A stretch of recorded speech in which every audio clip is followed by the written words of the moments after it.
Halo pemirsa, selamat siang. Saya Wiki Adrian. Inilah seputar iNews siang. Diduga tengah mabuk berat, sopir mobil mewah menabrak dan menyeret motor hingga mengeluarkan percikan api di kawasan Pasar Kemis, Kabupaten Tangerang, Banten. Beruntung pengemudi motor bisa menyelamatkan diri, namun kondisi motornya ringsek. Warga dan pengguna jalan terus meneriaki sebuah mobil mewah yang tengah melaju dengan kata-kata tabrak lari di kawasan Pasar Kemis, Sukaharja, Sindang Jaya, Kabupaten Tangerang.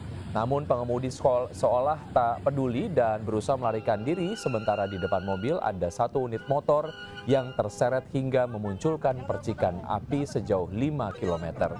Sebelumnya sempat terjadi tabrakan antara mobil dengan motor, diduga sopir mengemudi kendaraannya dalam keadaan mabuk, sementara motor yang menjadi korban berhasil menyelamatkan diri usai tabrak terjadi.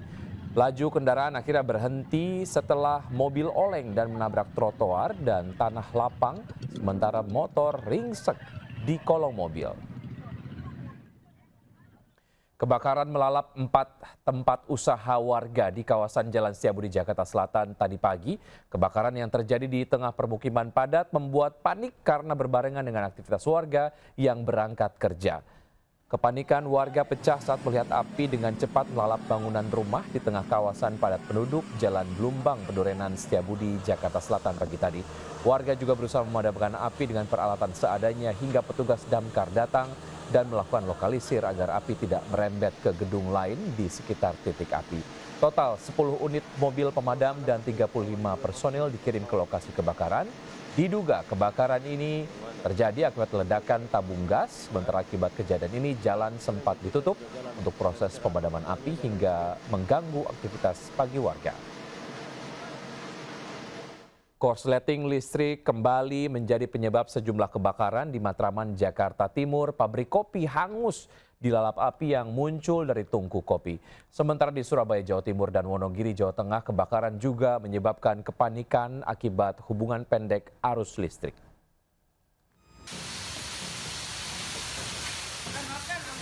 Kobaran api dan asap membakar pabrik kopi di Jalan Bunga, Kelurahan Palmeria, Matraman, Jakarta Timur. Akibatnya karyawan panik dan mencoba mengeluarkan barang seperti gas dari dalam pabrik. Diduga kebakaran dipicu korsleting listrik di mesin tungku kopi yang tengah dinyalakan. Petugas damkar mengerahkan 13 unit kendaraan untuk melokalisir api agar tidak meluas. Kepulan asap tebal terlihat dari salah satu kamar di lantai 12 apartemen Gunawangsa Menur, Sukolilo, Surabaya. Akibatnya penghuni apartemen panik dan segera keluar dari apartemen. Kebakaran diduga dipicu korsleting listrik mesin pengering rambut. Sementara itu, saat damkar berusaha memadamkan api, salah satu petugas harus mendapat perawatan medis karena terlalu banyak menghirup asap dan mengalami sesak nafas. Kebakaran juga melalap ratusan kios di Pasar Kota Wonogiri, Kabupaten Wonogiri. Dugaan sementara api dipicu korsleting listrik dari salah satu kios di lantai 2. Meski tidak ada korban jiwa maupun luka, namun kerugian akibat kejadian ini ditaksir mencapai miliaran rupiah. Tim Liputan iNews melaporkan. Pemirsa, apa jadinya jika butiran hujan es sebesar bola pingpong jatuh menimpa atap rumah Anda? Fenomena ini tak hanya membuat warga geger, tapi juga atap rumah rusak. Sementara angin kencang ikut menumbangkan pohon dan menimpa kendaraan yang sedang melaju. Berikut informasinya.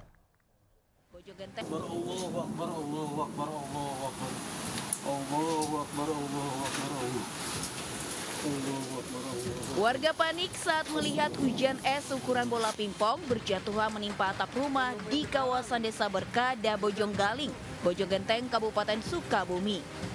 Tidak hanya itu, hujan deras dan angin kencang juga menyertai fenomena alam ini selama 1 jam.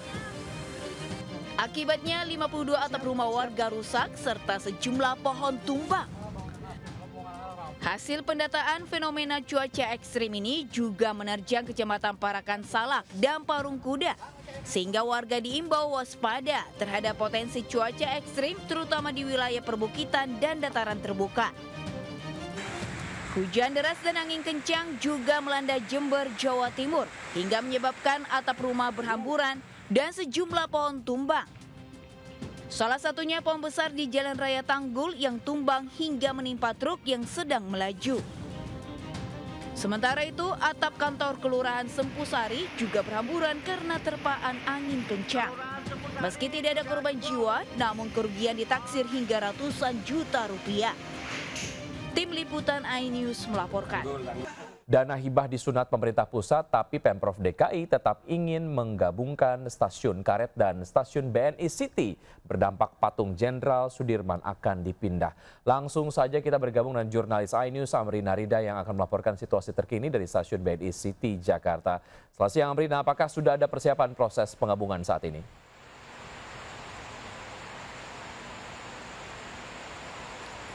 Iya Wiki dan juga pemirsa, benar sekali bahwa pihak Pemprov DKI bersama dengan Kementerian Perhubungan ini ada rencana untuk melakukan integrasi ataupun juga menggabungkan dua stasiun KRL, yakni adalah stasiun BNI City dan ataupun juga stasiun Sudirman Baru dengan stasiun KAR. Nah, berkaitan dengan apakah sudah dimulai proses integrasi ataupun juga pembangunan, ini memang sebenarnya dilakukan secara bertahap sejak awal tahun ini, tahun 2025 sudah dilakukan secara bertahap, mulai ada pembangunan di area stasiun karet dan juga pembangunan lainnya. Namun untuk saat ini memang proses integrasi ataupun juga pengalihan dari penumpang yang naik turun belum dilakukan, Wiki dan juga pemirsa. Nah, Wiki dan juga pemirsa, alasan mengapa dilakukan adanya integrasi, salah satu alasannya adalah karena stasiun karet ini dinilai terlalu dekat dengan stasiun Sudirman Baru. Ini kita bisa melihat bahwa di belakang saya ini adalah stasiun karet yang jaraknya kurang lebih hanya sekitar 700 meter saja atau bahkan kurang dari itu. Jadi memang sangat dekat sekali dengan stasiun Sudirman Baru dan dianggap tidak begitu efektif apabila menjadi dua KRL yang berbeda karena situasinya yang terlalu dekat. Nah, selain ada situasi yang terlalu dekat ini, alasan lain Wiki mengapa dilakukan adanya integrasi ini adalah dikarenakan untuk stasiun karet ini memang dianggap terlalu kecil sehingga sudah tidak layak untuk bisa mengakomodir adanya penumpang yang memang sangat padat stasiun karet ketika jam rush hour. Nah, seperti saya sampaikan tadi Wiki, bahwa untuk saat ini integrasi masih belum dilakukan dan ini adalah situasi di stasiun Sudirman Baru ataupun juga BNI City yang memang masih cukup sepi dan memang lebih banyak para penumpang yang akan menuju ke bandara karena ini juga merupakan stasiun menuju ke Bandara Soekarno-Hatta. Nah, informasi yang kami dapatkan untuk proses integrasinya ini akan dimulai secara bertahap walaupun untuk pembangunan sudah dimulai sejak awal tahun, namun untuk proses integrasi alias naik turun dari penumpang, pengalihan di stasiun Sudirman Baru akan dilakukan pada awal November nanti ataupun juga beberapa bulan ke depan. Dan pertanyaan dari masyarakat nanti berkaitan dengan stasiun karet, pun stasiun karet tidak akan ditutup dan masyarakat masih bisa mengakses melalui stasiun karet. Sementara demikian, kembali ke Anda, Wiki. Rida, terima kasih atas informasi yang Anda sudah sampaikan. Pemirsa, di saat Jakarta sibuk memindahkan patung dengan biaya tak sedikit, pelajar di Kabupaten Nias Selatan berteriak minta Presiden agar membangun jembatan. Mereka sudah tidak sanggup lagi bila setiap hari harus bertaruh nyawa menyeberangi arus deras sungai supaya bisa sampai di sekolah.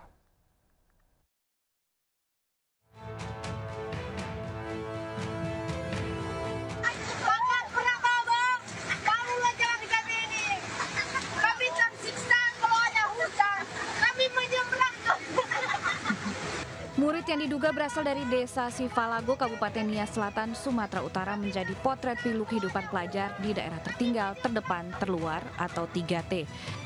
Tidak seperti teman-teman mereka di kota besar, mereka harus bertaruh nyawa menerjang derasnya arus sungai agar bisa sampai di sekolah. Minimnya infrastruktur jalan atau jembatan layak hingga keterbatasan akses teknologi informasi turut menggerus kualitas pendidikan hidup di daerah 3T. 62 kabupaten di 17 provinsi Indonesia saat ini menjadi pekerjaan rumah pemerintah untuk mengejar pembangunan yang tertinggal. Tidak mudah, namun pemerataan pembangunan hingga ke pelosok negeri ini harus diwujudkan untuk akses pendidikan hingga kesehatan warga. Meski tidak ada dana khusus pembangunan bagi daerah 3T, pemerintah memberikan perhatian melalui kucuran dana di sejumlah program yang bernilai puluhan triliun rupiah. Di antaranya lewat dana desa hingga dana pembangunan infrastruktur seperti jalan serta jembatan. Pembangunan daerah 3T bukan sekedar membuat jembatan atau mengaliri listrik, tetapi juga memberi kesempatan bagi generasi penerus agar bisa belajar dan meraih mimpi mereka. Memberikan akses layak di daerah terpencil juga akan membuka dunia yang luas. Tim Liputan iNews melaporkan.